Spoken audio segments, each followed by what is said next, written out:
Так, енді жұмыс жасай бастадым. Сәлем. Пока что осындай микрофон. Бірінші, екінші, үшінші курс осындай блоктар салып, төртінші курс кішкене қалды, ұмыт кетуіме бар ғой, чуть болмағанда бесінші курстың салып кететін едім. Мен деген төртінші курсқа өттім. Дәл солай блог, инстаграм, барлығын ұмыт кеткен ғой. Енді қазір төртінші курстың соңғы сессиялары кезінде осы видеоны түсіріп отырмын, если что. Қалай блог айтатынымды мен ұмытып қалыппын. Даже мен микрофонды тастап кеткен ғой. Ладно, микрофоным пока что фломастер. На самом деле негізі сессияға дайындалуға келгем, читалкаға. Бірақ осындай блог салмағалы біраз болған. На самом деле маған қатты ұнайды осындай блог салу деген. И дәл солай қайтадан бастап кетейін деп отырмын. Бұл енді төртінші курс өте бір қалай айтсам екен, өте түсініксіз курс екен, шынды айтатын болсам. Қай жағынан түсініксіз? Bir жағынан қызық емес бар ғой. Өзім әлі түсіне алмай жатырмын. Бірінші, екінші, үшінші курс біз өлі оқыдық та, там все оқу керек, пәнді бір күн оқымай бармасақ болмайды. Мысалы, күнде беретін сабақты күнде оқимыз дейміз да, ал тупо төртінші курста сабақ оқымай кетеміз ғой. Но бірақ төртінші курсында өте қызықты бір қызықты ең күшті жыл сияқты төртінші курс деген, бірақ өте тез өтіп кетті бар ғой. Мен кеше ғана үшінші курстан наконец-то бітті, енді төртінші курста вообще күшті оқимын деп ойладым ше. Бірақ на самом деле бірінші, екінші, үшінші курста өте требовать етеді ғой, мұғалімдер оқы деп. Ал төртінші курста наоборот, сен тек қана өзің үшін оқисың. Там бірінші, екінші, үшінші курстарда мысалы 90-100 алу үшін прям түнімен күнде сабаққа дайындалып, конспекті жазып, тесттерді қайталап сөйтіп оқисың ғой. Ал төртінші курста сен сабақ оқымай бар, 90 алуындан болады, или 100 алуында болады ше. Сондай миыңның өзі жарылады ғой. Ол ужас қой, мысалға кімнен естідің мына сөзді? Бірінші, екінші, үшінші курс вообще оқисың. То есть одан кейінгі жылдарда вообще оқымайсың деп айтқан кезде, ол қалай сонда деп таңғалып қалғам ғой. Енді өзім төртінші курсқа келіп, примерно не үшін олай айтқанын мен енді түсініп жатырған сияқтымын. Төртінші курс сондай бір өте қызықты жылдар екен. Осы жылым кішкене ұзақтау болғанда ғой деп солай ойладым, если честно. Өйткені ең қызықты жылдардың бірі деп айтсам болады екен. Бұл кезде почти біздің бүкіл сабағымыз больницада болды ғой. И больницада болған кезде система қандай, больницада не істейсің там. Бірінші, екінші курстарда енді қазір практика қойған, енді олардың практикасы прям біздің практика сияқты деп айта алмаймын ше. Біз енді төртінші, бесінші курстармен жүрдік, олар тоже самый практикада жүрді бесінші курстарда. Вроде бесінші курс тоже самый төртінші курсқа ұқсас болатын сияқты ау деп ойладым. Точно енді білмеймін. Солай. Төртінші курста тағы да қандай қызықтар болды. Неше түрлі врачтарды көреміз бар ғой. Мен ойлайтынмын ғой, үшінші, екінші курста когда я буду врач, мен көрсетемін студенттерге деп ше. Жоқ, на самом деле мен осы ойымды кішкене өзгерткенім бар ше. Неге? Өйткені көптеген врачтар бізге сабақ береді. Енді кейбіреу просто так түрімізге қарап қойып беретін мұғалімдер де болды. Ал кейбір мұғалімдер болды, что сабақ сұрайды, бірақ айта алмай қаласың, или болмаса там по-любому біздің білгеніміз 9 болғанымен білмегеніміз 99 нәрсе ғой. И сол нәрсе мұғалім біледі да. Осы кезде осындай жасайсыңдар, осы кезде осындай анализін қараған кезде кәдімгідей өзімізге живой пациенттердің анализін береді. Қазірге келген пациент ма, қарап анализдерін айтып береді деген сияқты. И сондай нәрселер болады. Сол жақтар өте қызық екен. И бағаны да нормально қойып береді. Ал кейбіреулер болса түріңе қарап қойып береді. Ал кейбіреулер вообще сұрайды, түсіндіреді, там үйретеді, потом барып сол бағаны қояды, жоғары бағаны. Біз сондай, мен өзім, если честно, сондай мұғалім болғым келіп кетті. Мен врач болып сабақ берген кезде студенттерге қандай мұғалім болатын едім бар ғой. Ана үйрететін, жүріңдер, көріңдер, маған кіріңдер. Біз андай төртінші курс болғаннан кейін қорқамыз ғой, әбден бізге ұрса береді ғой мұғалімдер, сендер оқымайсыңдар, сендер мұндайсыңдар, сондайсыңдар. Ал енді біз тупо больницаға барамыз да, блинка ұрыс қалмай ма екен, қазір бүйтіп қалмай ма екен деп қорқып жүреміз ше, қойшы лично проблема керек емес деген сияқты. бізде бір мұғалім болды, сендер неге қорқа бересіңдер, кіріңдер, көріңдер, сұраңдар, пациенттермен бірге кіріңдер, ананы жасаңдар, мынаны жасаңдар деп сөйтті ше. Содан кейін сөйтіп ол ағай бізді өзі алып жүрді, сен мынаған кіресің, сен мынаған кіресің. И солай бізде деген вообще күшті болды ғой. Мен примерно өзім сондай врач мұғалім болатын сияқтымын деп ойладым, бұйырса Алла қаласа енді. Сол жағы бар енді. Негізінде 4-ші курс өте күшті курс екен. Вот студенттер 2-ші курс оқып жатқан, 1-ші курс оқып жатқан, 3-ші курс оқып жатқандар кішкене сәл сабыр сақтай тұрыңдар, жақсылап оқыңдар. Бірақ осы 1-ші, 2-ші, 3-ші курста қалай оқисың сабақты, по-любому анатомияны білу керек. По-любому. Физиологияны тоже самый. 1-ші, 2-ші курстың сабақтары негізі өте маңызды екен бір ғой. Мысалы бізден иногда 1-ші курстан анатомияны сұрайды, бәрі білу керек. Медицинский студенттен анатомияны білмеу деген ол өте қиын ғой енді. Патологиясынан қарағанда 1-ші анатомиясын всегда сұрайды. Өйткені бізде ауруларды өтеміз, аурулардың бәрінен 1-ші анатомиясын сұрап алады. Бір негізгі анатомия, қалыпты анатомиясын сұрап алады, потом барып патологиясын сұрайды ше.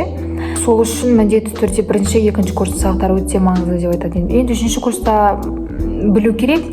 3-ші курста нені, мысалға 3-ші курс пен 4-ші курстың кішкене ұқсастықтары бар енді. 3-ші курста енді больше біз ауруларды өте бастаймыз ғой. Сол кезде осы 4-ші курс екеуінің ұштастырасың бай. Сол жақтағы біліммен 3-ші курстағы 4-те екеуін біріктіресің.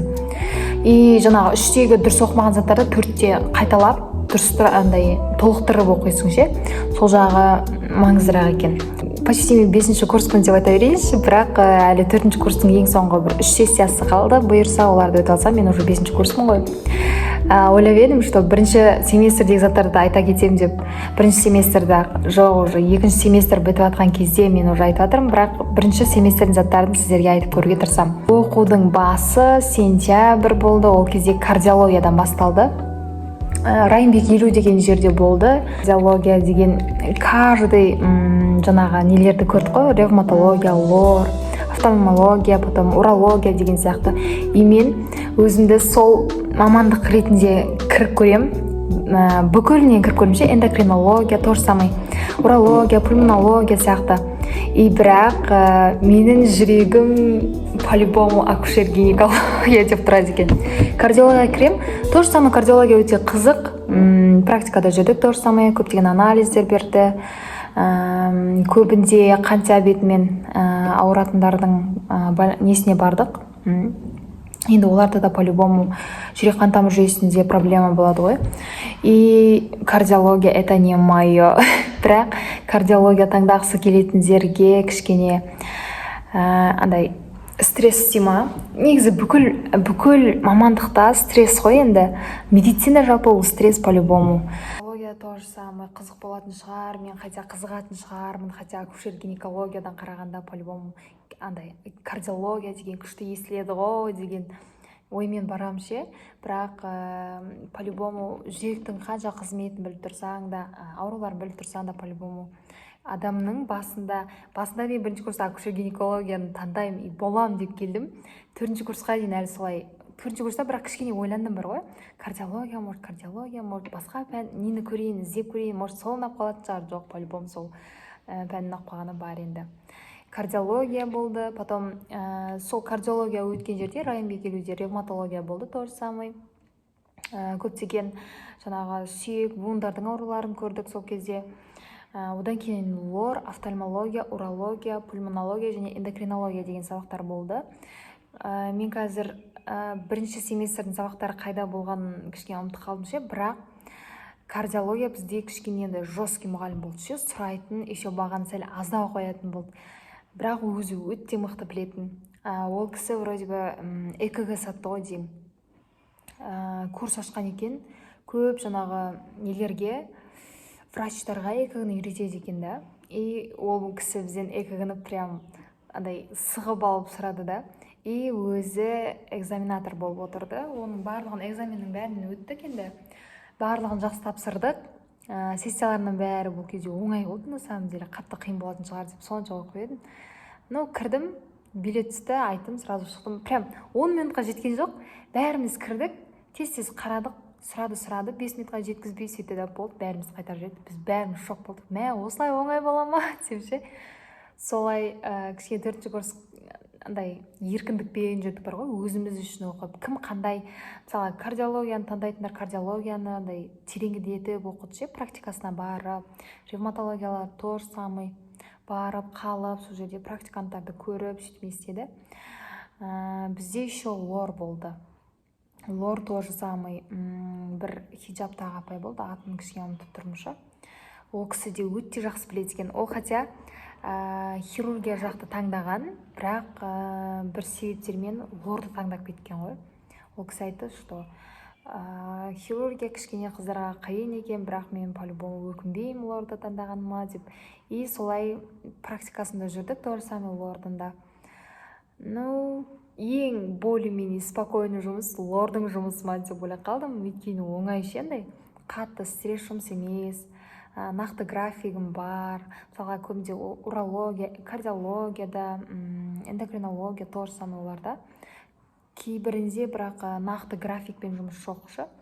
Сол жағын ойландым. Кішкене оларда стрессовый жұмыс. Даже менің таңдап отырған мамандығымда тоже самый. Соны ойлағаным бар енді кішкене. Ең қызық болған сабақтардың бірі бізде урология болды. Ол осы БСМП деген бір больница болды. Тоже самый. Ол БСМП-да біз деген бүкіл жағын көрдік қой.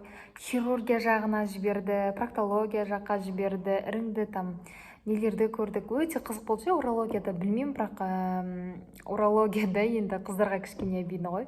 Ұлдар бізде еще 2-ақ ұл болды. Ол 2 ұлдың өзі кіріп жүрді пациенттерге, біз кішкене ұялдық. Негізі ұялмау керек қой, нәрседен біз солай сәл тармай істетіп қалдық. Ладно. Кішкене пациенттерге де неудобно болды қыздардың кіргені. Соған кішкене бізді сондай хирургияға, сондай гинекологияға жіберді. Бірақ урологияның сабақтарының барлығын сұрады. Көбінде бізде резиденттер, сондай интерндер сабақ сұрады. Мұғалім врачтар не көбінде бос емес екен бар ғой. Өйткені ең мықты жаңағы не жерге бардық біз МП-ға. И ол мұғалім врачтар вечно заняты ғой. То анда кетеді, то мұнда кетеді. Сомен ол кісілермен біз қатты сөйлесіп үлгере алмадық. Даже почти резиденттермен интерндер берді ғой бізге сабақта. Мә, еще бір ғой 4-ші курстың ең жаман жері, то өте алшақтарға жіберді бізді бар ғой. То Қаскелен жаққа кетіп қаламыз, то Ақсайға кетіп қаламыз, то Алғабасқа кетіп қаламыз. Өте алшақтар. Мен күнде ана жерге бара беріп шаршап кетем бір ғой. Соны бір жағынан обидно болды. Сосын бір күні былай айтып қалғаным есімде. Осылай әр больницаға бара бергенше, осы 2-ші, 3-ші курс болып, тек бір универге бара берген жақсы екен деп. Сол кезде мен жалғыз айтетім ғой, 2-ші мен десе 4-ші курс или 5-ші курс болып кетсем ғой, қашан болады екенмін, шаршап кеттім универден деп айтқан аяу. Сол кезде бірінші рет 4-ші курста мен каждый пересадка, 3 пересадка жасайтын кезде болады, 4 рет пересадка жасайтын кездер болады ше. Еще таңертең сабақ 8-де, анаған кешікпей бар үшін по-любому ерте бару керексің ғой. Соған өте қатты жыным келгенім бар енді. Бірақ қызық болғаннан қызық.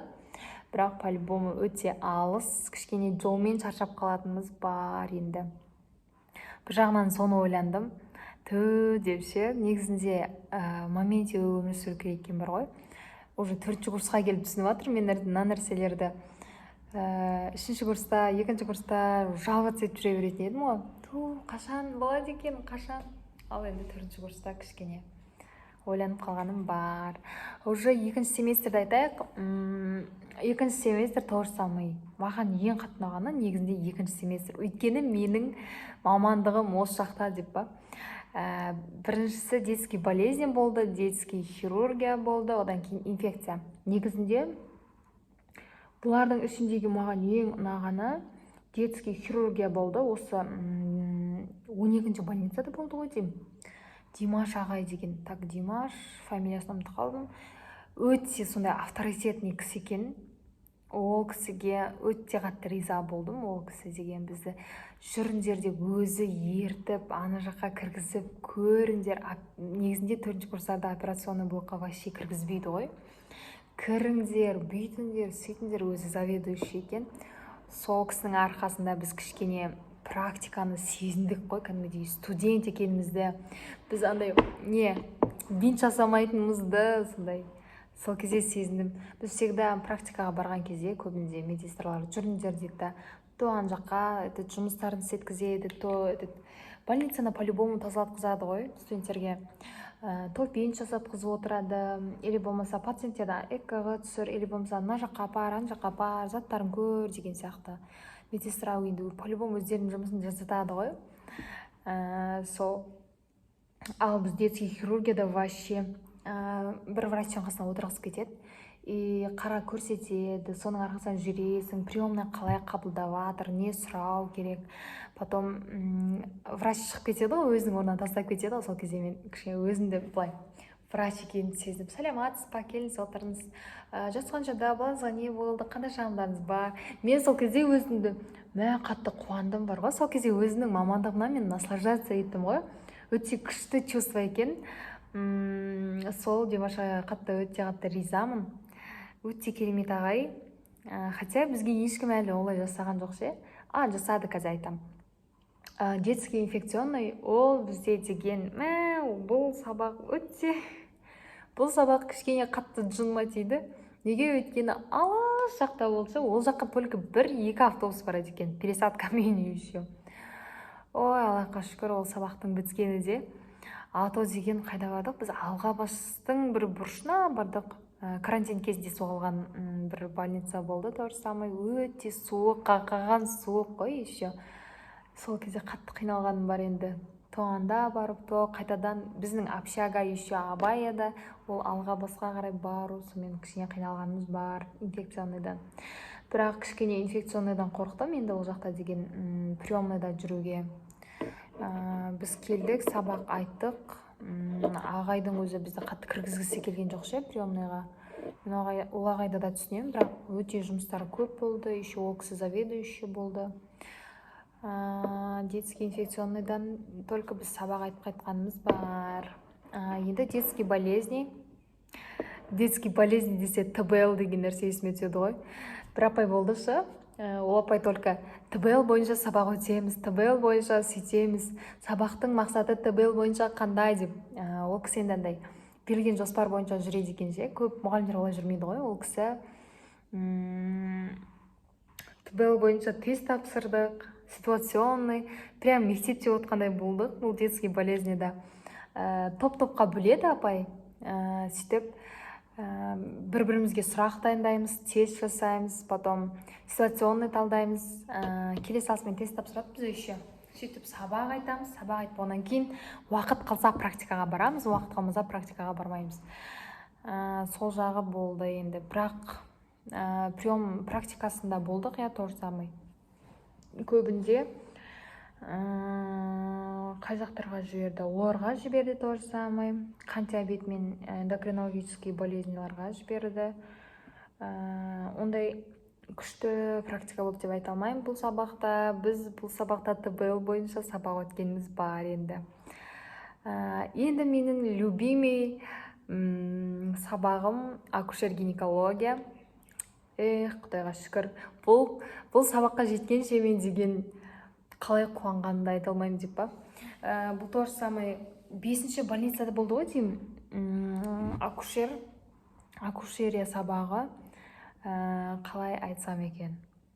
Мен бұл сабақты басқаша елестеткем, ожидание реальность болды деп па. Мен ойлайтынмын ғой, бұл акушерия сабағы болмай тұрғанға дейін босану деген, ой, ол оп-оңай, ол фигня ғой, тасташ деп. Бұл сабақта менің миым жарылды былай. Неге? Өйткені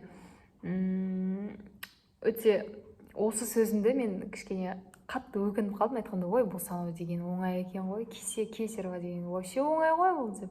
Оказывается, оңай емес екен. Мен неге кірем таңертең? Уже схваткасы болып жатқан, сондай бір әйелге кірем. Уже босанайын деп жатыр, анау қиналып жатыр ғой. Сөйтеді, жүрегім жаман ауырып кетті ғой, сол кезде есіме әлі күлкім келеді. блин, ана кісінің күйеуін мен жек көріп тұрмын ғой. Ту мынаның күйеуі не деп жыным келіп, ана бұл жер әйел қиналып жатыр, енді жылап жатыр ғой ол деген. Не болып кетті мынау деп ол айғайлап жатыр ана жақта. Енді по-любому толғақ деген ол по-любому өте ауыр нәрсе ғой. Сөйтіп мен жылағым келіп солай. Мен ананы босандырып болғаннан кейін сразу мамаға звондадым ғой. Алло, мама, сізге рахмет, мені босанғаныңыз үшін рахмет сізге.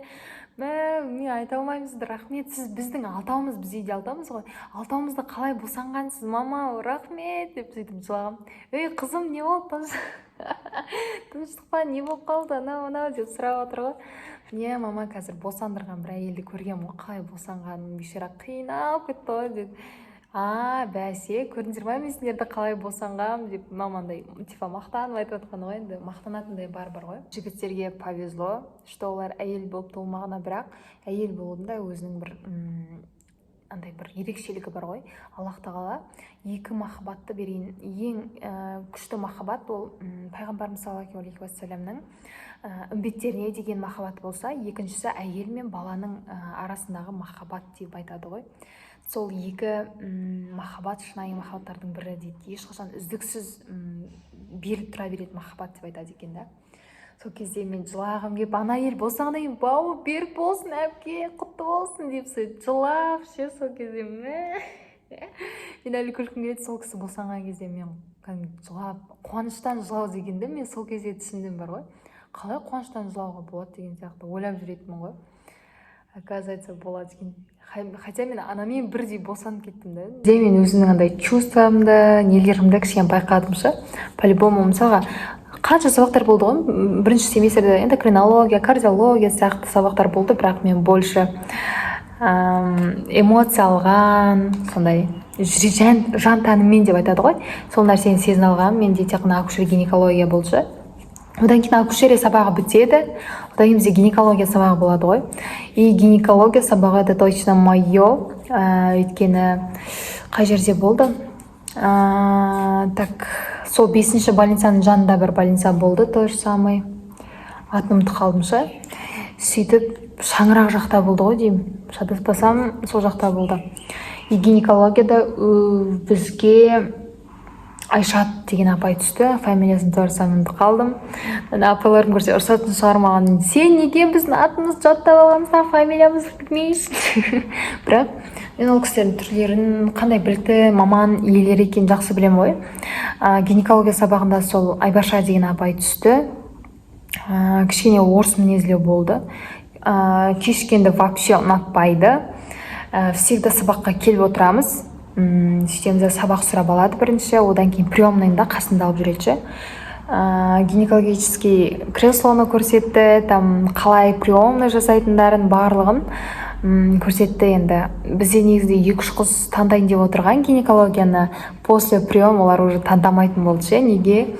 Кішкене медицина болғаннан кейін сондай жеркенді ма, непонятный. Бірақ менде ондай чувство болған жоқ. Почему? Өйткені менде сол нәрсені қалғаннан кейін, может, солай ойладым енді. Маған өте қатты ұнады, приемный. Сол жердегі өте білікті врачтарды көрдім. Еще мен сол жерде практикаға қалғым келгені бар, бірақ мен қалмадым. Белгілі бір себептерге байланысты дәл солай қалып кетті ше. Сол акушер гинекология таңдайтындар, біз біргеміз деп айтып қояйын. Еще бұл кезде гинекологияда көптеген беременный әйелдер барлығы енді гинекологияға келеді ғой. И еще бір гинекологияда кішкене сәл сәтсіздіктер болды. Қандай сәтсіздіктер? Біз қалай айтатын еді, компьютерге отырғызды бәрімізді, үстеді өздерінің жұмысын жасатып қойғаны бар енді. Ладно, ол маған негізі қатты қиын болған жоқ. Енді бірақ кішкене таңертеңнен келе салысымен компьютерге отырғызып қойса, көздің ауыру деген енді айта алмадым. Прям көзің ауырған кезде там номерлерді жазасың, и тіркейсің ба, сондай бірдеңе екенше. Солай жасап отырдық. Маған сол жақ кішкене ұнаған жоқ. Мен деген приемныйға кіргім келді, олар болса өздерінің жұмысын жасатып қойды. Гинекология майо болғанмен кішкене сол апайлардың хитростары кішкене ұнамай қалды сол жағы. Одан кейін ағылшын и философия деген сабақтар болды. Ағылшын кәдімгі мектепте өтетін ағылшын бар ғой, дәл солай болды. Ол да Құдайға шүкір философия мен ағылшын мына желтоқсан 37 жақын жерде болып бар ғой. Мен қуандым сол екі сабақтың барына деген. То деген то ана жаққа барамыз, то мына жаққа барамыз. Мен уже шаршап кетедім ше. Ағылшын мен философия сол кәдімгі өзіміздің сабақтар. Философия сол кәдімгі психология бойынша сондай сабақтар ғой. Ағылшын кәдімгі мектептің ағылшын сияқты өте оңай. Сессияларды айта кетейін енді. Сессиялар всегда двухэтапный. Ауызшамен тест болады. Ауызшасы всегда оңай, easy. Енді тестін если что мен инстаграмға жазыңдар. Инстаграмнан жазсаңдар мен сендерге потом жіберемін нені. Тесттерді там не келді, чё почем. Мен негізі сондайлардың барлығын жинап қоямын да, потом берем деп ойлаймын. Ешкім сұрамайды менен. Бірінші, екінші, үшінші заттардың бәрі бар да, бірақ мен ешкім сұрамайды деп па. Ауызшасын айтайыншы. Ауызшасына кіреміз, билет түседі. Билет ка всегда студентте ол бар ғой. Қайдан табады, ол әйтеуір бар. Сұрап алады, мен енді осы жылы общагада тұрып жатқаныма екінші жыл болды ғой. Бірінші, екінші курс мен тұрған жоқпын. Ол кезде менде всегда билет жоқ болатын, то анау болатын. Енді қазір мен үшінші, төртінші курс общагадамын. Менде всегда билеттер бар дайындаласың, и сол билет келеді, иногда келмейді. Сол билетпен кіресің, айтып бересің, өте оңай. Тестінде кішкене қиындықтар болады по-любому. Детский болезньден біз әлі тапсырған жоқпыз, бірақ оны енді тапсырамыз ғой, енді Алла қаласа, бірақ одан ешқандай тесттер келіп жатқан жоқ деп естідім. Ал қалғандары оңай, акушер-гинекология то же самое, олардың барлығы жаңағы точно тестпен бірдей келеді деп айтты. Семестрді мен даже ұмытып қалдым бар ғой. Оны бір көру керек екен, бірақ олардың барлығын тесттерінің барлығы менде бар. Ауызшасын помню, ауызшасын біз өте жақсы тапсырғанбыз. Көбінде офтальмология мен лордан резиденттер алған. Почти бізде ауызшадағы экзамендердің барлығын резиденттер мен интерндер алды бар ғой. Олар деген бізге қойып берді. Там сұрады, біз айттық. Сонымен оңай өтіп кеттік барлығынан. Келесі жылы болатын төртінші курстарға қалай болатыны енді белгісіз. Вроде дәл сол осы программамен өтетін сияқты, оларда да то же самое. Енді бізде де модульға бөліп қарастырды ғой. Внут 2, внут 1 деген сияқты. Дәл солай ол кісілерде де болады деп ойлаймын. Солай мені жарты сағат бойы тыңдағандарыңызға көп рахмет. Төртінші курстың әлі біткен қаламай жатырмын. Неге? Өйткені бесінші курста госэкзамены, еще диплом аламыз. Мен сол жағын кішкене ойланып тұрмын. Кішкене қорқам бар ғой. Госэкзамен десе, қалай болады екен деп қазірден уайымдап жүрмін. Почему-то бесінші курстарға қараймын, оларда вообще қорқыныш жоқ қой. Олар деген, кіреміз, тапсырамыз, шығамыз, и чё дейді. Мәссаған, мен қазірден уайымдап, қандай тесттер бар, жіберіңізші, мен қазірден дайындала берейін деп қоямын ғой. Барлықтарыңызға көп рахмет, мені тыңдағандарыңызға. Пайдалы ақпарат болды деп ойлаймын. Енді мен прям эмоциямен айтып бердім ғой. Мынаның барлығын кішкене лайк басып, там сөйтіп қойыңыздар. Негізінде бұл төртінші курс аяқталмаса екен деп ойлап тұрмын бар ғой. Ең қызықты жылдардың бірі болды. Там уақытымызда өзімізге қалады. Қай кезде қыдырам? Мен негізі осы төртінші курста қыдырдым бар ғой, если честно айтайын. То анда бару, то мында бару. Тауларды көрмеген, тауларды осы жылы көрген шығармын мен. Уже группамен бірге қыдырып, достарымызбен, адамдармен кішкене танысып, ортамда кішкене көбейгені бар. Из-за этого ғой деймін осылай блогтар түсірмей кеткенім. Сіздер де бұйырса аман есен сессияларыңызды тапсырып, сондай келесі жылға оқу дайындықтарыңыз зор болып, күшті болып келіңіздер. Алла қаласа, көп рахмет барлықтарыңызға. Бұл мен сіздермен бірге болған Бақтияр аяулым. Бұл ка всегда ешкім жоқ жерде видео түсіріп жүретін аяулым. Қазірде библиотекада ешкім жоқ. Тек осылай ғана видео түсіре алатыным бар енді.